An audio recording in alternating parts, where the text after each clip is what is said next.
One of the great tragedies of life is they give school to people who don't know what life is yet. You take your father or your mother today and put them in a classroom and let them learn, not make them learn. They won't waste a second. School is such a luxury. It's such an opportunity.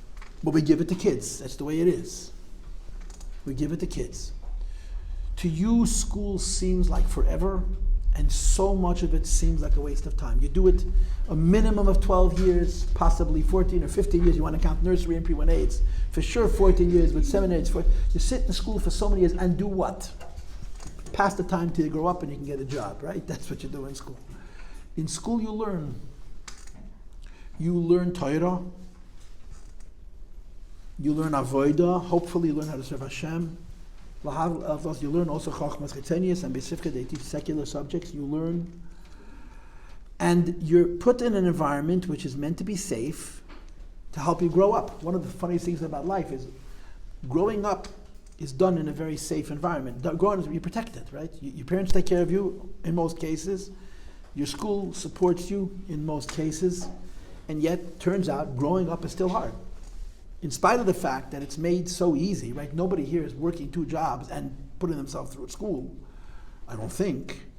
It's hard to grow up. It is. In today's day and age, you know better than I, the emotional stuff it's hard to grow up. But school is above all else an environment to learn. Now, you'll know the value of learning after you're no longer able to do it full time. That's just the way it is. You're in seminary.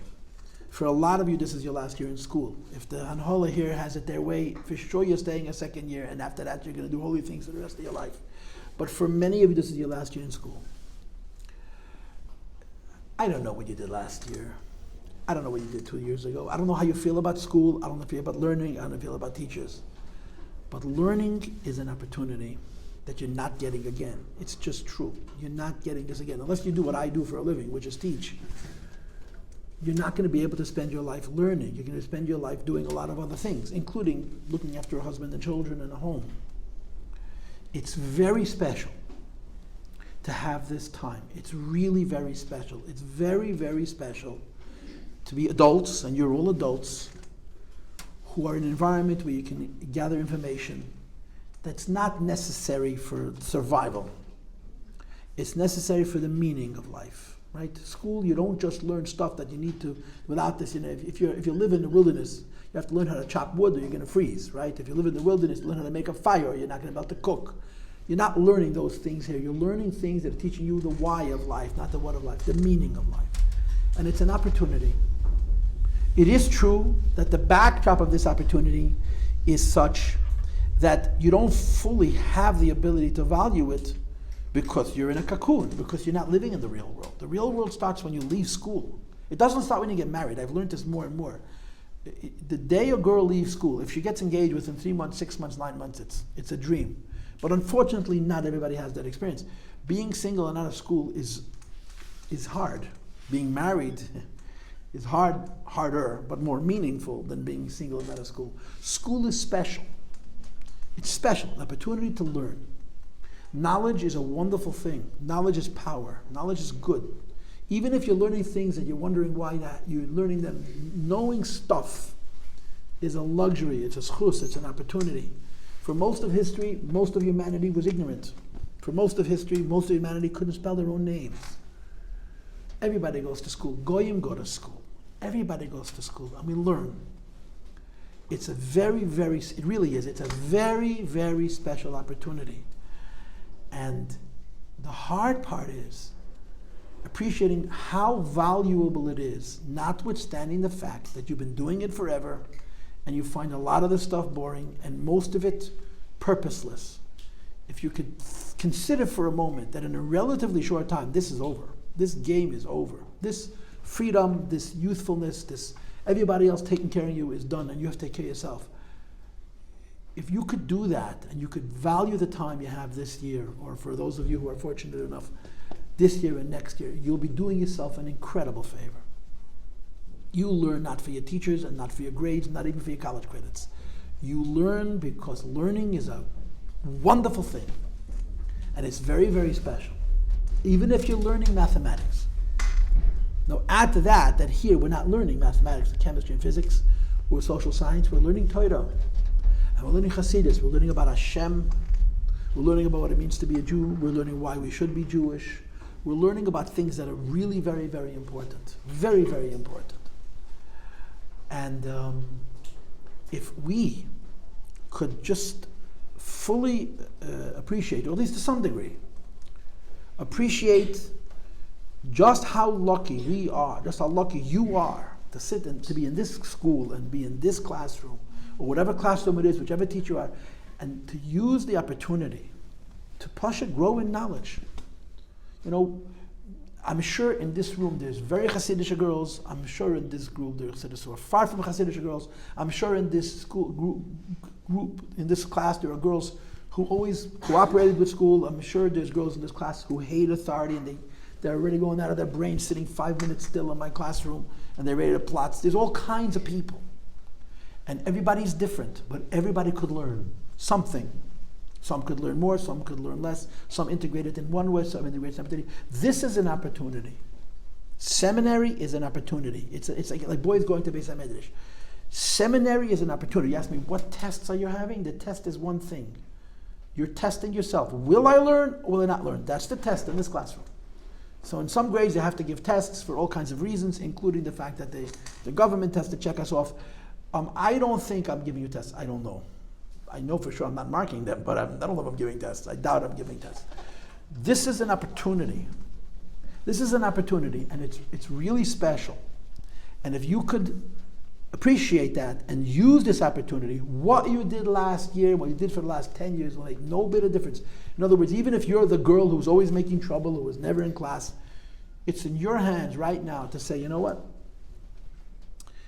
I'm not being tested, so this is me. I want to learn because I want to know. I want to learn Chassidus a little bit. I want to learn Chumash a little bit. I want to know Halacha a lot. I want to be a Jew. And that's.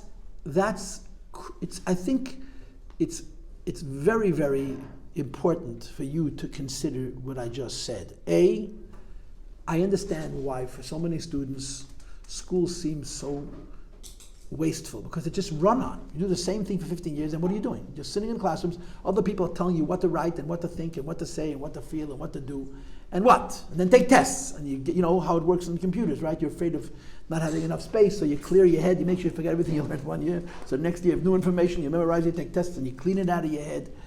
That's how it feels.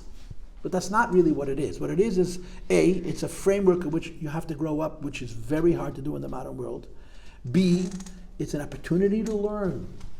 Opportunity to learn. Take advantage of the opportunity, try to learn, try to gather information, ask questions, try to understand. And I guess in line with this, I'll say the next thing, which is this. We live in America. We live in the Western world, live in America. As much as we tell ourselves that there's anti-Semitism, we don't even know what anti-Semitism is. That's the honest truth. Does anybody know what time this class finishes? 11:20? Okay, let me think if the school agrees with your thought process. 11:25. Okay, good. Let me just check. It says here 11:25. Okay. We live in America, right? Girls, Jews have never had it better. Jews have never had it better since the Beis Rivka was destroyed. America is so good to us. America, so we all scream anti-Semitism, anti-Semitism. A Schwarzer looks at you funny. Oh no, they're going to make another Hitler. It's so silly. We're living in such a wonderful place, Begashmias. But we're also living in a society which is very sad. There's no country in the history of the world was ever close to as rich as America is.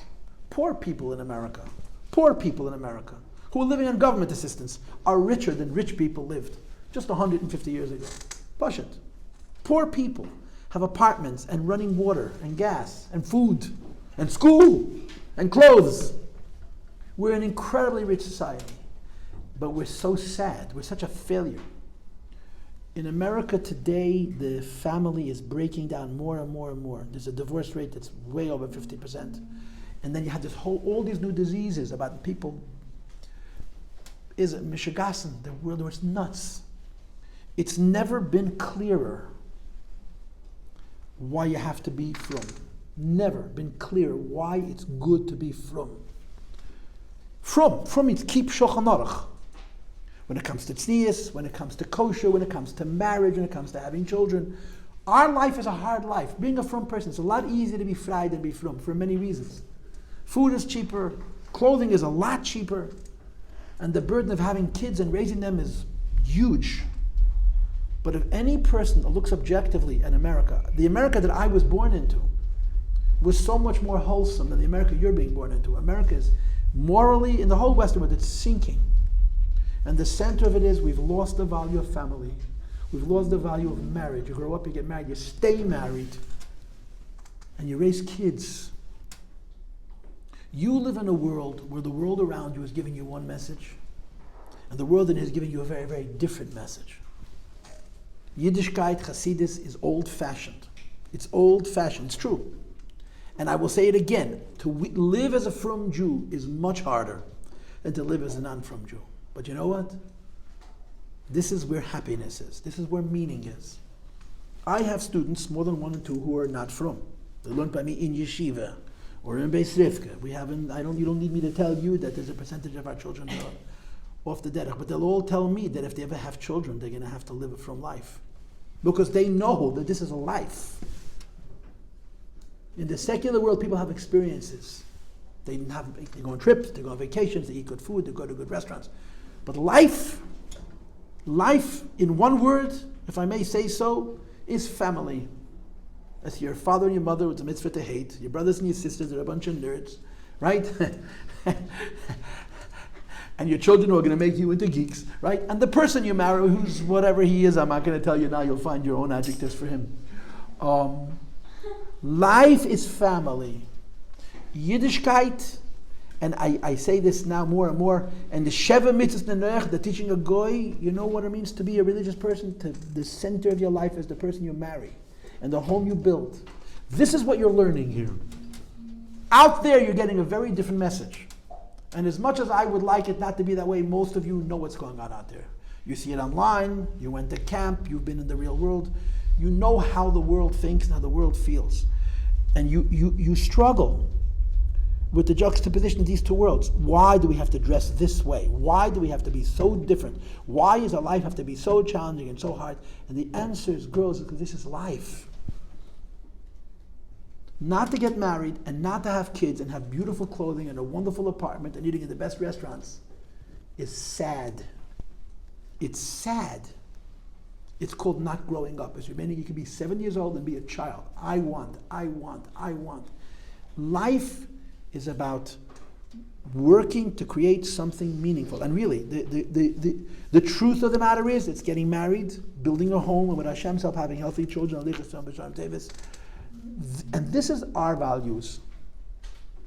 This is part of why you went to school all these years, not just to learn Chumash, but to learn Yiddishkeit. And Yiddishkeit is to understand clearly the difference between our value system and how we live and what's unfortunately around us. And every day it's sadder than the day before. Sadder. I'm not going to say more sinful because it's just sad. It's a sad place. When you go to the airport and there's men's bathrooms and women's bathrooms and whatever you want to be bathrooms, that's not, people are trying to be kind, but it's sad. It's sad. It's sad that we've fallen so low. The contrast between what you learn in your home and in your school and in your community and the world around you is bold and striking. What you're supposed to take out of school is embracing this. Saying, this is right, this is good, this is better. Harder, but this is how I want to live my life. In other words, Yiddishkeit is not just somebody else forcing you, this is what you do, this is how you dress, this is how you talk, and this is what you do, and now today you can't put on a light, and tomorrow you can't make a fire, and the day after that you can't do something else, can't eat food. Yiddishkeit is a way of life. It's not a bunch of rules, and that way of life has rules. And those rules are not there to punish you or to make you suffer. Those rules are there to give you an opportunity to live a meaningful life. And unfortunately, every day, the contrast between that world and this world becomes clearer and clearer. And it's everybody's hope that when you come out of school, you understand the reason we're from. You understand the reason we get married young. We understand the reason why we have more than one child. You understand the reason why we do all the things that make our lives hard, because that is called being grown up, and that is called meaning. And this is where happiness is. The people in this world who have so much money and can do anything they want, all the things you wish you could do that you can't afford, they're not happy. Now, of course, it's easy for me to say, it's my job, I'm the brainwasher, right? I'm supposed to sell religion's package, but it's also factual. It's also true. It's not just because I'm saying it. It's because an adult person is not going to be satisfied by eating in another restaurant. An adult person is going to be satisfied by creating something, by living with another human being forever, not for a few years. And these are the values of Yiddishkeit, and on a higher level, the values of Chassidus that are supposed to come across through all the learning that you do. You learn a lot of things from a lot of teachers, but that's really the end message, the pneumius of all of the things that you're learning in school, is learning why it's good to be a Yid. And I will say this to you, that tragically it's a lot easier for you to understand than it was even when I was growing up, because the world has become sadder and sadder. And that's what you're doing here. That's what you're doing in seminary. You're taking in Yiddishkeit. You're taking in the way of life of Yiddishkeit. And as much as you hear in the world about feminism and women competing with men, and I'm not saying you shouldn't have a job, I'm not saying you shouldn't have a career, I'm saying it's not the most important thing. It's not the most important thing. The most important thing is your family. And yeah, one day you'll find out it's actually your father and your mother. As much as you're supposed to hate them, it's them. And your husband, and of course your children you're going to love no matter what. That's the most important thing. That's the most important thing. And whatever you want to do with your life, don't forget that. Don't forget that. This is why you go to Beis Rivka, to take in this hashkafa, this philosophy, this value system. Now, but there's another dimension, of course. We're Chassidim. We're Lubavitcher Chassidim. I'm connected to the Rebbe. And some of you are local, some of you are born and bred in Crown Heights, and some of you are visitors, some of you don't live in town. And I must tell you that in my experience and in my observation, the kids who come from out of town to Crown Heights value Crown Heights. They value 770. They value being near the Rebbe's physical space so much more than the people who are born and raised here. I once gave a class. I was once invited to Fabreg. A woman calls me up. My husband is turning 40. I want to invite his friends over. I want to make a birthday party. Would you come in Fabreg? And I did this a few times. So I came into a house. There was about 10 or 12 men turning 40. And how old was I? I was probably only 50. Wasn't much older than they were. And I asked myself, how am I going to Fabreg with this group of people? And each time I do this, you have to come up, what's going to be your pitch? What's going to be your approach? Fabrengens are not as easy as they look. They talk and talk and talk and talk and talk. It's not so easy. So I went around the table and I asked each one to tell me their memories of the Rebbe. So let's say they're 10 years younger than I, right? So I was 26 and a half, Chazai another, I was 28 and a half, Gimel Thomas. So they were teenagers, they were 14 or 16, they have memories. And I asked each one to tell me their memories. That's how the Fabrengen went. The Crown Heitzers had no memories. Yeah, the Rebbe was giving me a nickel. They got Tisha Bracha so many times. They got dollars so many times. They stood at so many Fabrengens. They saw the Rebbe blow shofar, and they don't remember any of it. The visitors said, yeah, I was once by the Rebbe, once for a Tishrei. And they have stories. Oh, stories. People gave me messages. I brought letters, and had to bring it to the secretary, and had to come back and get the answers and call up my family. This was coming from South America, this was coming from Australia. And it was so sad, and it was so striking, that if you live here, the Rebbe used to say, near the ocean, the sand is the driest, but how dry does it have to be? If you're a local Crown Heightser, a lot of you hate 770. For good reason. But it's the Rebbe's house. And we're Lubavitcher Chassidim. And this is another thing which is trying to take away from seminary. Chassidus.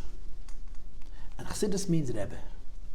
You get a steady diet of Rebbe, right? It's the brainwashing never stops. Every single class is in one way or another about the Rebbe. And this is for you an opportunity. You're here. You can use the opportunity. You can be in 770. For those of you who are out of towners, you can go to Oil very often. Every day, every Sunday for sure, you can take a bus and go to visit the Rebbe, be by the Rebbe. You can go to 770. Everybody has their Hergeshim. Being next to the Rebbe is very, very important. It's very, very important, right? What is the Rebbe? What is the Rebbe? What is the Rebbe? What is the Rebbe? What does that mean to me? What is the Rebbe? There's a few things that the Rebbe means, excuse me. The first thing that the Rebbe means is we all trust him. You don't necessarily trust me, and I don't blame you, Father, if you're not trusting me. A lot of you don't trust your parents. But when you meet a person and they tell you ideas, unless you have those ideas yourself, say, why should I believe you? People don't have credibility. People have to earn trust, right? If you have a teacher in school, and that teacher wants you to listen and learn from them, what the teacher has to understand is that the teacher has to convince you that they're sincere and they're genuine, and what they mean they say, what they say they do. And then you'll learn from them. We all have the Rebbe's trust, or the Rebbe has our trust. He's not going to lie to us. He's not going to trick us. He's good, right? He's kind. He loves us. It's weird to think how the Rebbe loves each person, including those of you who were born after Gimel Tammuz. But he does, and we know it somehow. We trust him. We trust him. And what does he stand for? What does he stand for? He stands for Yiddishkeit. The Rebbe is not an entertainer, or a musician, or a singer, or a sports hero. He's a Rebbe. He stands for Yiddishkeit. He stands for a higher standard of Yiddishkeit. He stands for Chassidus. And in this funny kind of way, as holy as the Rebbe is, whatever he stands for, we want. The Rebbe simply stands for the truth. He lives it, he embodies it, he does it. And being around him is trying to encourage us to live our lives in a way which is a little bit more consistent with the truth. That's all it is. You know, we all go to the oil. Everybody goes to the oil. Often. Some more often, some less often. We go to the oil. And we come to the oil with our needs. Just ask yourself 1 second. I'm coming to this Rebbe and I'm asking him, I need this, I need this, I need this. I want to have good roommates and I want to have good classes and I want to, whatever else I want to do, yeah? What does the Rebbe want? I'm telling him all the things I need. What is the Rebbe telling me that he needs from me? He needs for me to be a Jew. He needs for me to be proud to be Jewish. He needs for me to be a chassid. And in the end, what's a Lubavitcher? What's a Lubavitcher? He needs for me to put another person before me, which is hard to do. That's what it is. It's simple, right? Lubavitch stands for V'yahavta l'recha kamocha. I put another person's needs before my needs. So instead of living in my neighborhood, surrounded by my friends and my family, I go where I am needed, and I build a Beis Chabad, and I reach people. And everybody does it in their way. But this is what Chassidus is, this is what the Rebbe is. And the next dimension, the higher dimension of what we get in seminary, you have shiurim, you have fabrengens, you have shabbatons, you have whatever they're called, DMCs.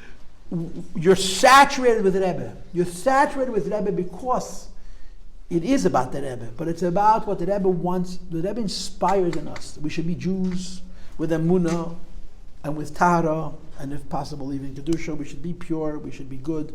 We should be Jewish. We should be happy. We should be chassidim. We should be alive. And this is another purpose. It's another dimension for why you go to school, and certainly why you come to seminary. And if I may say so, people travel all over the world to seminary. The advantage of this seminary over any other seminaries is 770. But a lot of you say, really, 770? I'm not interested in 770. It's smelly and it's dirty and the people there are rude. All true. I'm not going to deny it. But 770 is Beis Chayenu. It's the Rebbe's Dal Damas. The Rebbe's there. And it's an opportunity to chaparayin. You know, I don't go to 770 enough, honestly. But you'll walk in at night. I mean, this is harder for the girls, but at night, Bachrim come from all over the neighborhoods, from all different yeshivas. They stand by the Rebbe's door and they say Krishma, and then go to sleep. They stand, it's very beautiful. A lot of boys. They go to 770, they learn all the Torah, they're learning Achei Temimim, they go into 770, they stand outside the door's locked. And they say Krishma Shalamita, they want to be close to the Rebbe. You have that opportunity to take advantage of this year and not see 770 as the place where all the rude, smelly people are, but as the Rebbe's Dalar Ames, as the Rebbe's space. We are Chassidim. We believe in immortality. We believe that the neshama is alive, very, very alive, and we have a real possibility to have a connection. That's why we go to the Ohel. That's why we go to 770. It's an opportunity to develop a skashus with the Rebbe, to have a relationship with the Rebbe. And of course, you understand, I have children older than you. I'm an old man. I'm not that old, but I'm an alta fifer. When I say I'm the old angry teacher, it's pretty true. Because the older teachers than I are just not as angry as I am. But I grew up at the Rebbe's feet. I'm a Kronheiser, and I have tons of memories. As a little child, my brother and I would stand behind the Rebbe, and the Rebbe would turn around every single time and look at us. And we wouldn't look back, but the feeling, knowing that the Rebbe is looking at us, we were kids, 8 years old, 9 years old. They're not memories. They're who we are. So obviously, I'm in a very different space than you, and you have every right to say it's not fair. But reality is what it is. And the Rebbe is your Rebbe, not mine. That's what the amazing thing about Chassidus and Lubavitch is. The Rebbe is your Rebbe, and you work on personalizing the Rebbe. You work on not being a Lubavitcher because of the community, because of the group, because of the family, because of the brainwashing. You work to develop a personal relationship with the Rebbe, a sense of connection with the Rebbe. And people get it in however they get it. Some people just get it by going to the oil. Some people get it by opening Yigris Kaddish. Or some people get it from the videos. However you develop your relationship with the Rebbe, at some point in your life, it has to become a personal relationship. Because if it's not a personal relationship, then it's culture. It's not religion. It's not real. And this is a good year to make this your project. And I just want to go back to how I started. Appreciate that in a relatively short time, I don't know, 2 years, 3 years, you're in a very different space where the opportunity that you have now is gone. And to a great extent, it's gone forever. Chaparain. Take advantage of being here. Take advantage of being near the Rebbe. Take advantage of the teachers that you have and the school environment that you have. And the Fabrengens and the Shabbatons. And let it be a year that could be very uplifting to you. You know, when kids come out of school, they really should be the maximum Hasidish they'll be for their entire lives. Really. Because life does what life does. Getting married, having children, worrying about parnasa and all the other things. They exhaust us. But you're young, and you're free, and you're here. You're here. You're in seminary. You're learning Torah. You're learning Chassidus. You're fabrengen about the Rebbe, about all of these issues. This is what you want to take away. You want to take away, as I said before, number one, knowledge. Pashut knowledge. Learn. Collect information. It's good. There's never such a thing as knowing too much. I mean, the guy near you may feel like you're being obnoxious and a know-it-all, but there's never such a thing as knowing too much. Number one. Number two, you want to take away from here the idea that there is no better life than a Yid, no better life than a frum Yid living a frum life. And I bless you all to have one marriage forever, and it should be peaceful and beautiful, because it's not always that way, but there's nothing in the world more important to people as human beings, and certainly as Jews, than family. And family is you and your husband first, and then it's your parents, your children, and your siblings. That's how it works. It's a series of rings. And you want to take in these values, you want to make the decisions about who you marry properly and with good priority, and build beautiful lives. And number three, Chassidus, Rebbe. That's what this is about. We're here to try and maximize our hiskashas. Now, I understand that I've been teaching here many years, and some of the girls have an easy time with this, some of the girls have a very hard time. Some people struggle with this.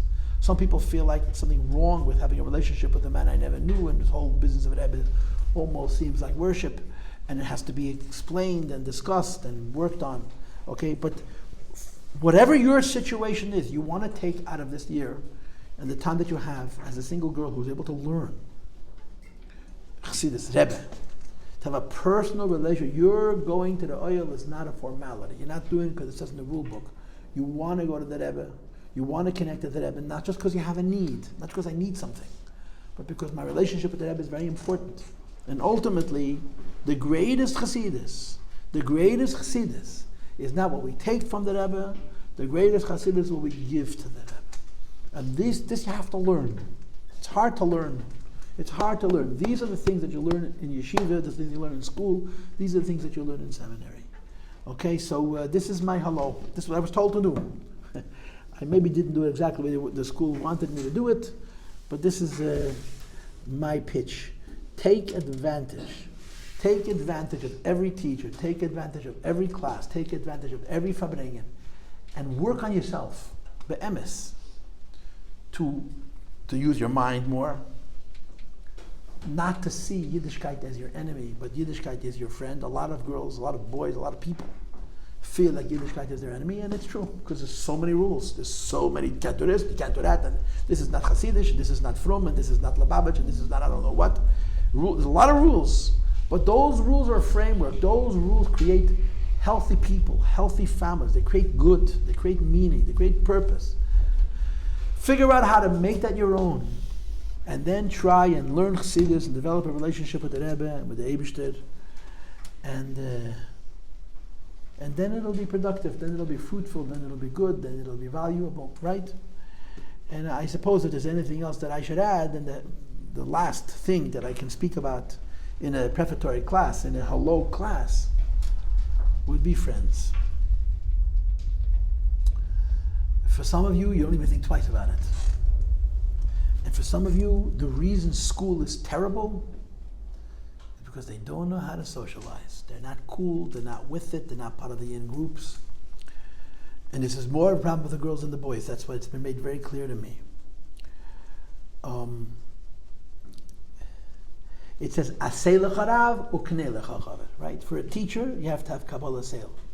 For a friend, you have to be ready to pay. Knei means purchase, pay. You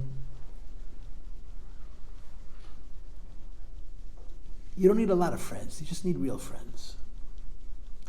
And for those of you whose friendship is natural, for those of you who have a very easy time being friends with one another, and you're popular and you're social, the girl that no one is talking to, that's your friend. That's your friend. I was a teacher in high school, Sifta boys, 15-year-olds. And he was a boy, 15-year-olds with a baby. And his father comes to PTA. And I say to the father, I don't know how you created such a kid. He says, why? What's no different than anybody else? No, your kid's a tzaddik. My kid's a tzaddik, he's a troublemaker. I said, no. Your son notices all the boys that nobody notices, and he befriends them. At 15 years old. Today that man is in his mid-30s, and now he's a big tzaddik. And it's not a secret anymore. He was very intelligent, very smart, incredibly popular. He was the coolest kid in the class. Everybody wanted to be his friend. He had every mile. And he noticed all the boys, and nobody noticed. I couldn't believe it. And he did it so unassumingly. Everybody wants friends. Everybody wants to belong. Don't make fun of each other. Don't put each other down. Don't hold grudges. I know this is the age. Competition, and it's, this is the age. There's a lot of energy, there's a lot of passion, there's a lot of emotion, and there's a lot of, I like you and I don't like you kind of stuff.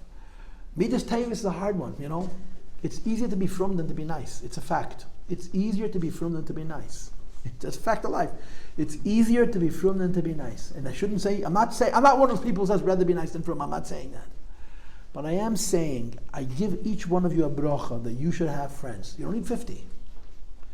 You should have real friends, and you should be happy. If you're not one of the coolest girls, you don't make one of the most noise, and you have 2 or 3 friends that are really your good friends, be happy instead of wishing you had more. And those girls who are very popular and very cool, you don't want to have ugly midas. You don't want to sit with your friends and make fun of the other girl who's a neb. It's not good for you. It's certainly not good for them, but it's not good for you. It's really not good. It's not good. Midas Tavis doesn't get talked about enough. It doesn't get talked about enough. There are girls in this room that people are not going to notice. And you don't want to say, you're my project, I'm saving you. That's just as mean. But you can find ways, in very unassuming, unnoticed, unfelt, seamless ways to notice the girls that nobody else notices. You could save a life. You could push it, save a life. It's such a big mitzvah. And you'll be doing yourself such a favor. If you could teach yourself how to be kind. One of the things that happens in life, and it's going to happen in your marriages also, is patterns, right? There's a girl in this room who've been together in school forever. If you're a Beis Rivka girl, there's likely, if not your class and your grade, there's people in this room that you've been in school with for the last 15 years. And some of them you can't stand. You can't stand them to the 2nd grade. And it's just how it is, You never stop to say, why can't I stand this person? And what's going to happen if I would consider changing? One of the things that happens in relationships is you develop patterns, the Machon. I'll give you a simple example. You know what a cheetah is? You know what a cheetah is? A cheetah. It's a cat that can run 65 miles an hour. That's very fast, as fast as a car. But for 1,000 yards, for 2/3 of a mile, it's a sprinter. Cheetahs hunt, they're cats, they hunt and they kill. Gazelle, they chase these animals down, and if they're close enough to the animal, they literally run faster than a deer. And they catch up to the animal and they trip it. Poof, they hit the leg, poof, the animal falls, they grab it by the throat. Right? What would happen to a cheetah, and it can happen to a lion also, that if the antelope wouldn't run away, just turn around and look at it. Okay, catch me. The cheetah wouldn't know what to do. Because it's a choreography. The cheetah wouldn't chase. Because the cheetahs are animals. They do everything by instinct. And for them to do what they need to do, the prey animal has to behave correctly. If the prey animal turns around and says, okay, I dare you, come and kill me, the cheetah stops. Not because it's afraid, but because the dance is not happening. The action and reaction are not happening correctly. It's happened sometimes. But the deers haven't figured out that trick. If the deers had figured out that trick, the cheetahs would go hungry. Or they'd have to change their nature, you understand? In life, often, people's relationships are patterned. So as far back as elementary school, you may have developed certain relationships with other people, and it's a bad relationship. You know, if your parents, forgive me for bringing this up, insult each other on a regular basis, that started the first few years of their marriage. Neither of them like it. But they don't know how to change it. This is just their relationship. For a man who's married for 23 years, say, you know what, I'm not making fun of you anymore. I'm not doing it. You want to make fun of me? I'm not making fun of you. You're putting me down, I'm not putting you down. It's a very hard thing to do, but you know what, you could. And it happens here, in school. Some people in this room, and I don't know any of you, have relationships with other people in this room that are old relationships. You don't even know why. But we don't like her. Why? And if you could stop and say, you know what? I'm going to like her. No reason why not. You can change those patterns. And this is one of the hardest parts of seminary. One of the hardest parts of being single and young adult is, this is the age of socializing, right? That's what teenagers do. They socialize. Their friends become more important than their parents. It's a very competitive world. And some people get lost. And the people who don't get lost don't even appreciate how hurtful it is when they make fun of those people or ignore those people or don't include those people. And it's very tricky, I get it, it's so complicated. Your parents are going to come and say, what are you telling my daughter she should befriend that Deb? My daughter's going to be out of the circle and she's not going to get a shidduch, and then in 6 months her friends are not going to like her, and then all the other excuses, stories. Kinderlach, midas tevis, a gute Sach.